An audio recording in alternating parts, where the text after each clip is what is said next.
नमस्ते। अच्छा, कभी सोचा है कि मन में आया कोई आइडिया बस कुछ ही मिनटों में एक असली मोबाइल ऐप बन सकता है। आज हम एक ऐसे ही कमाल के एआई की बात करने वाले हैं जो ठीक यही कर रहा है। मतलब प्रोडक्शन रेडी एप्स बना रहा है जो सीधे आपके फोन पर चल सकती हैं, बस एक सोच से।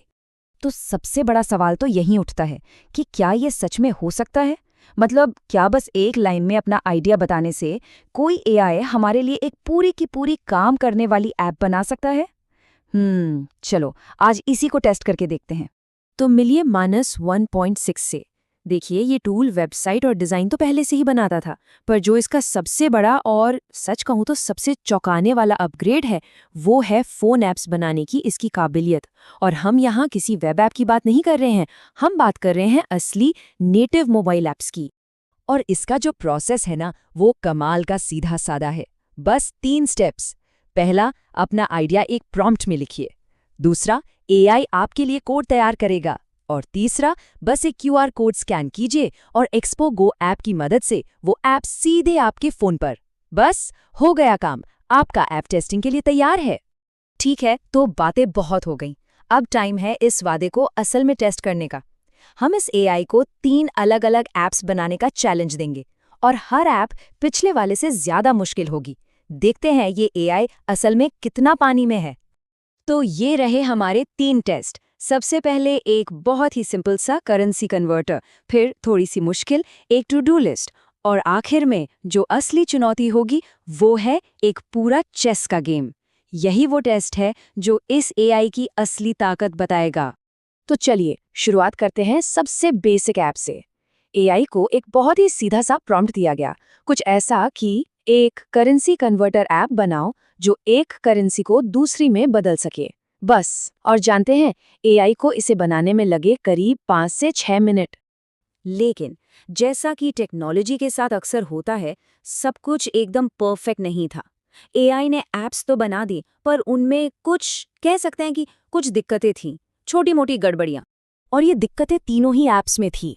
जैसे कि करेंसी कन्वर्टर गलत एक्सचेंज रेट दिखा रहा था। टू डू लिस्ट में आप आइटम ऐड तो कर सकते थे, पर वो लिस्ट में दिखते ही नहीं थे। और शतरंज का खेल, उसमें तो एक बहुत बड़ा नियम ही टूट रहा था। मतलब राजा को चेक मिला हुआ है और फिर भी आप कोई दूसरा मोहरा हिला सकते हैं। ये तो चेस के नियमों के बिल्कुल खिलाफ है। तो क्या इसका मतलब ये हुआ कि ये एआई फेल हो गया, या फिर यहाँ पे काम करने का कोई नया ही तरीका छुपा है? सच तो ये है कि इन गलतियों को जिस तरह से ठीक किया गया, वही इस पूरी कहानी का सबसे मजेदार हिस्सा है। अब यहाँ ध्यान से सुनिए।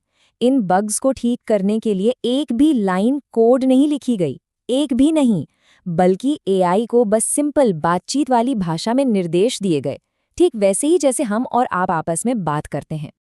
जैसे टू डू लिस्ट वाली ऐप को ठीक करने के लिए एआई को बस इतना कहा गया, मैं इसमें टू डूज ऐड नहीं कर पा रहा हूँ, प्लीज इसे ठीक कर दो।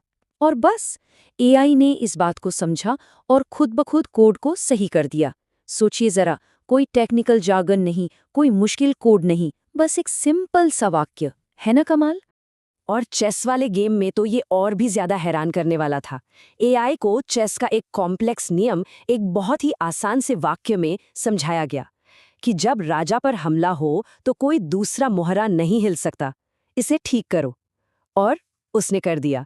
उसने इस लॉजिक को समझा और अपनी ही गलती को ठीक कर लिया।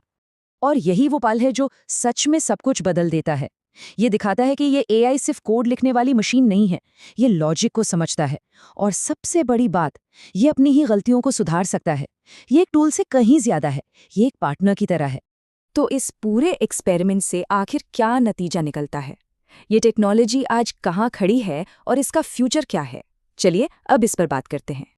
देखिए, अभी की बात करें तो एआई ऐप डेवलपमेंट की दुनिया में एक बहुत ही पावरफुल प्रोडक्टिविटी टूल की तरह है। ये किसी भी आइडिया का प्रोटोटाइप, मतलब एक शुरुआती ढांचा, इतनी तेजी से बना सकता है जिसकी हम कल्पना भी नहीं कर सकते। खासकर छोटे बिजनेस या अकेले काम करने वाले डेवलपर्स के लिए तो ये सच में एक गेम चेंजर है। तो फिर वही सबसे बड़ा सवाल, क्या अब कोडिंग खत्म हो गई? क्या डेवलपर्स की जरूरत नहीं पड़ेगी? इसका जवाब है नहीं, बिल्कुल नहीं। बड़ी, कॉम्प्लेक्स और मजबूत ऐप्स बनाने के लिए आज भी इंसानी सोच, क्रिएटिविटी और एक्सपीरियंस की जरूरत है। एआई एक बेहतरीन असिस्टेंट हो सकता है, लेकिन वो किसी एक्सपर्ट की जगह नहीं ले सकता, कम से कम अभी तो नहीं। तो आखिर में सवाल यही बचता है, अगर हमारे पास एक ऐसा टूल आ जाए जो किसी भी आइडिया को मिनटों में एक ऐप में बदल सकता है, तो हम क्या बनाना चाहेंगे? कोई छोटा सा बिजनेस हो या कोई बहुत बड़ा सपना, अब उसे सच करने का एक रास्ता खुल गया है। संभावनाएं सच में अब कोई सीमा नहीं जानती।